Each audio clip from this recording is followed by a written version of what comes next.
vamos a intentar hablar con el conductor Alemany, que también nos atendió el año pasado.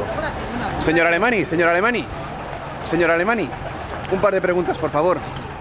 Dígame. Nosotros hablamos con usted el año pasado, ¿lo recuerda? Y usted estaba un poco enfadado por la situación de Arcasa. ¿Conmigo? ¿Conmigo dice? Sí, con usted. Usted nos dijo que hubo problemas de pago por la situación de Arcasa, ¿no lo recuerda? Usted No, que no. dijo que llevaba muchos años No en la lo empresa. recuerdo. ¿Cuántos años lleva en la empresa? ¿Perdone? ¿Cuántos años lleva en la empresa? 26. 26 años.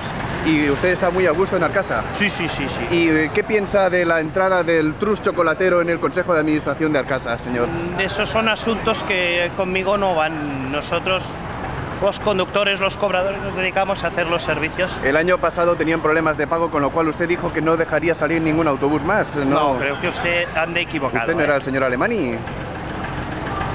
Conductor Alemán. Alemán. Ah, Alemany. Alemán.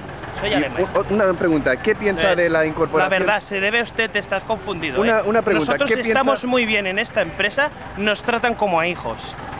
Nos tratan De como a acuerdo. hijos. Y una pregunta, ¿qué piensa de la No me incorporación? firme, por favor, ya Un le he momento, dicho ¿qué todo piensa lo de la que tiene que incorporación de autobuses anglosajones a la flota? Como este autobús. Señor Alemany, ¿qué piensa de la incorporación de autobuses anglosajones? Por favor. Señor Alemany, por favor, solo un par de preguntas. Por favor. No, solo quiere hacerle un par de preguntas. ¿Me puede responder, por favor? Oiga, no me haga esto. Oye, señor Alemany, oiga. No cruce por delante de este vehículo o podrá ser alcanzado por otro que usted no ve. El señor Alemany no ha querido contestarnos.